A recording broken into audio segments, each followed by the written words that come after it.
नमस्कार, आप सबका स्वागत है हमारे चैनल नेक्स्ट 9 न्यूज पर। मेरा नाम है दीपक गुप्ता। जी हां, राजस्थान चुनाव भी नजदीक आते जा रहे हैं, जहां अशोक गहलोत ने भी राज्यसभा चुनाव में बहुत बड़ी जीत दर्ज करी थी। लेकिन इसके बाद जो राजस्थान में कुछ घटना हुई बीते कुछ अगर दिनों की बात करें, उदयपुर में जो घटना हुई थी उसका जिक्र करना भी यहाँ पर काफी ज्यादा दर्दनीय हो सकता है। लेकिन इन सब चीजों के बावजूद भी सचिन पायलट चर्चा में बने हुए हैं। लेकिन दूसरी तरफ अशोक गहलोत जो तीखे बयानों के लिए जाने जाते हैं और कुछ भी ऐसे बयान दे जाते हैं सचिन पायलट के खेमे को लेकर, सचिन पायलट को लेकर, जो जनता और उनके समर्थकों को बातें चुभती नजर आती हैं। भले ही वो मजाकिया अंदाज में होता हो, भले ही उसका मतलब कुछ और होता हो, लेकिन समर्थक कुछ और मतलब निकाल लेते हैं। लेकिन इन सब के बीच जहां अशोक गहलोत और सचिन पायलट की चर्चाएं हैं, तो दूसरी तरफ सचिन पायलट की पत्नी सारा पायलट भी चर्चाओं में रहती है। जी हां, आप सभी को बता दें, वो दरअसल सोशल मीडिया पर एक्टिव तो रहती हैं, लेकिन समय समय पर कुछ ऐसे ट्वीट करती हैं जिनको पढ़कर ऐसा लगता है जो सचिन पायलट से जोड़कर उन्होंने बातें कही हैं और कुछ आने वाले फैसलों की तरफ इशारा करती नजर आ रही हैं।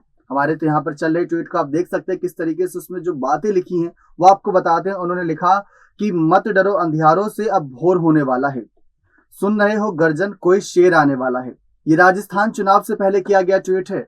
अब इसका मतलब क्या निकाला जाए? कोई शेर आने वाला है। और इस वक्त अगर बात करें, सचिन पायलट सत्ता में तो है लेकिन किसी पद पर नहीं है। 2018 से पहले जो बगावत का एक फैसला था, उसके बाद अशोक गहलोत खेमा और सचिन पायलट खेमा जो अलग हुआ, बगावत की थी सचिन पायलट ने अपने विधायकों के साथ। रिजोर्ट वाली राजनीति जो अभी आपने हाल ही में महाराष्ट्र में देखी, वैसी कुछ राजनीति जो राजस्थान में हुई थी, वो काफी तस्वीर बदलती नजर आई थी। लेकिन इन सब चीजों के बाद यहाँ पर जब अब ट्वीट निकलकर सामने आया है सारा पायलट का, तो उसका क्या क्या मतलब निकलेगा ये तो समय ही बताएगा। क्योंकि शेर की वापसी को लेकर कह रहे हैं और यहाँ पर ये कहते नजर आ रही है कि अब भोर होने वाला है। तो क्या राजस्थान में अशोक गहलोत की सरकार में अंधियारा छाया हुआ है? इसका क्या मतलब निकाला जाए? यहाँ पर तमाम जो ट्वीट के बाद यहाँ पर एक के बाद एक इस पर रिएक्शन आते जा रहे हैं। वो भी अगर कुछ यहाँ पर आपको बताएं तो सचिन पायलट जिंदाबाद, सचिन पायलट सीएम, ऐसी ऐसी बातें यहाँ पर समर्थक करते नजर आ रहे हैं। तो राजस्थान की राजनीति भी इस समय चर्चाओं में है। सारा पायलट का ट्वीट ये चर्चाओं में है और सारा पायलट भी चर्चाओं में रहती है।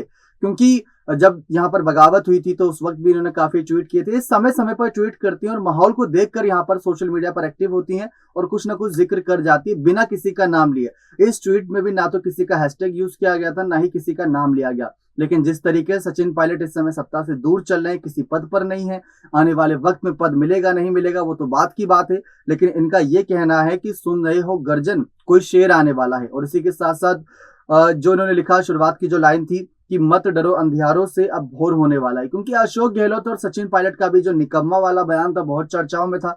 अब इन सब के बीच सारा पायलट का ये ट्वीट सबका ध्यान अपनी ओर खींचने पर मजबूर कर रहा है, वो भी राजस्थान चुनाव से पहले। और अभी हाल ही में राहुल गांधी ने भी जो बीते जो उनकी एक बातचीत हुई थी उसके जरिए भी उन्होंने सचिन के सब्र को लेकर काफी तारीफ की थी।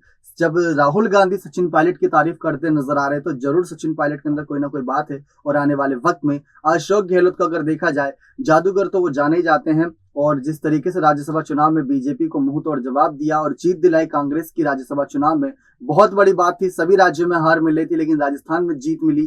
तो एक तरफ अशोक गहलोत अच्छा काम कर रहे हैं, दूसरी तरफ जमीनी स्तर पर सचिन पायलट अच्छा काम कर रहे हैं। लेकिन अब देखते हैं सारा पायलट का ये ट्वीट किस तरफ लेकर जाता है समर्थकों के ध्यान भटकाने के लिए राजस्थान चुनाव से पहले। ये बहुत अहम होने वाला है। बने रहे चैनल पर ऐसी और तमाम जानकारियों के लिए। बहुत बहुत धन्यवाद।